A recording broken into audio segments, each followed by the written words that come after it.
Bismillahirrahmanirrahim. Assalamualaikum warahmatullahi wabarakatuh. Oke teman-teman, kembali lagi di channel Pengusaha Muda, karena yang muda yang berkarya. Oke, di kesempatan kali ini kita sedang memilih benih gurami yang pantas untuk dimasukkan ke sistem bioflok kita ya. Sistem bioflok versi dari Pengusaha Muda. Jadi untuk ukuran yang pas ya, untuk pemula ya, yang pas itu ukurannya segini teman-teman, sekitar 1,5 inci sampai 2 inci. Ini ukuran yang standar lah ya, pemula pun bisa. Jadi kalau sudah mendapatkan ukuran segini ya, itu tingkat keberhasilannya itu sangat besar ya.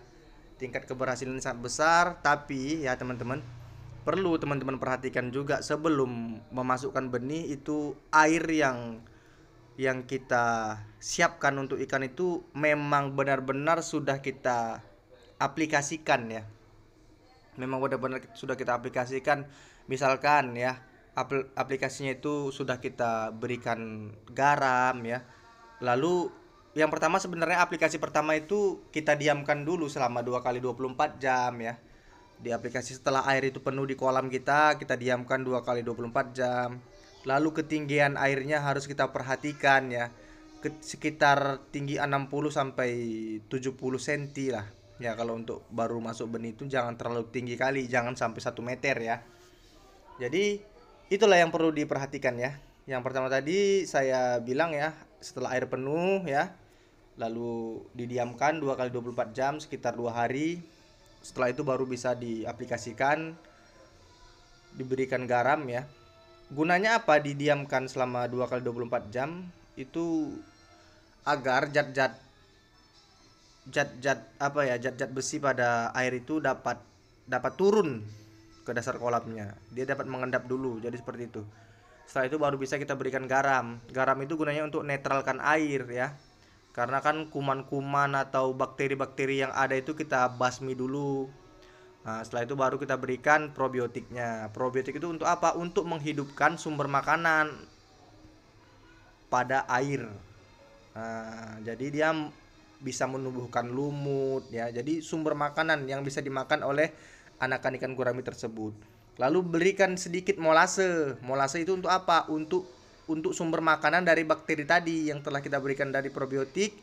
Probiotik itu kan makhluk hidup. Lalu makhluk hidup itu pun butuh makanan. Kalau nggak kita berikan molasenya, gimana dia mau makan kan gitu. Karena kan dia harus ada keseimbangannya. Lalu setelah itu kita lihat pH-nya, pH airnya. Kalau pH-nya stabil, kita nggak perlu memberikan kapur dolomit. Tapi kalau pH-nya itu rendah ya, itu wajib kita berikan kapur dolomit. Jadi seperti itu untuk aplikasi sederhana guraminya ya, aplikasi tebar benih. Jadi seperti itu. Setelah bahan-bahan tadi sudah tercampur semua, diamkan selama 2 minggu untuk maksimalnya. Minimal pun bisa dalam waktu 10 hari ya, atau secepat-cepatnya 1 minggu, 7 hari. Jadi seperti itu. Kalau mau maksimal ya biarkan sampai 2 minggu ya teman-teman. Nah setelah itu barulah masuk benih tadi yang kita dapatkan, benih dengan ukuran seperti ini ya. Benihnya ini seperti ini, sudah besar-besar, sekitar 2 inci sampai 1,5 inci. Jadi seperti itu. Nah, setelah itu apalagi perawatannya bang? Tidak ada perawatan lagi teman-teman ya, tidak ada perawatan lagi. Setelah 2 minggu ke depan atau 1 bulan ke depan, baru diaplikasikan lagi seperti awal tadi. Kita tambahkan garam sedikit, kita tambahkan probiotik, kita tambahkan molase tadi. Gunanya untuk apa? Gunanya untuk agar yang makanan yang udah kita aplikasikan di awal tadi itu kan sudah mulai menipis atau katakanlah sudah mulai habis. Nah, makanya di bulan ke depan itu kita berikan lagi bahan-bahan tersebut. Gunanya untuk apa? Agar sumber makanan di kolam itu ya atau air itu dapat sehat. Nah, dapat ada lagi dia sumber makanannya. Jadi seperti itu. Sebenarnya simple ya dalam budidaya gurami ini, teman-teman. Jadi itulah ya kunci-kunci atau tips-tipsnya ya dalam budidaya gurami ini. Setelah sudah 1 bulan ya, udah tidak ada lagi, langsung kita berikan makan seperti biasa ya. Lalu tiap bulannya itu kita cek pH-nya sampai di usia 6 bulan sampai 5 bulan. Nah, barulah di situ ikan sudah 5 jari, sudah besar ya. Baru kita lakukan pergantian air total. Nah, jadi sepertilah step by stepnya dalam budidaya ikan gurami ini teman-teman. Mudah-mudahan bisa bermanfaat ya, menginspirasi buat teman-teman semua.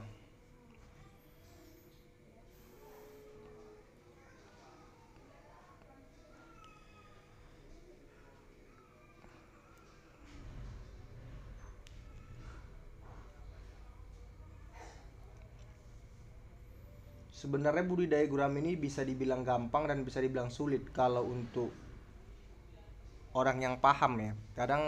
Kadang gini ya, ada kalanya air itu memang tidak mampu.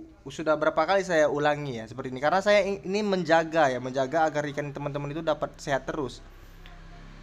Air itu kadang ada yang mampu bertahan sampai 6 bulan atau 5 bulan, kadang ada yang tidak mampu. Jadi kita lihatnya dari progres makan. Kalau progres makan sudah menurun, itu wajib kita lakukan pergantian air. Saya kira sih sampai situ aja ya teman-teman. Assalamualaikum warahmatullahi wabarakatuh.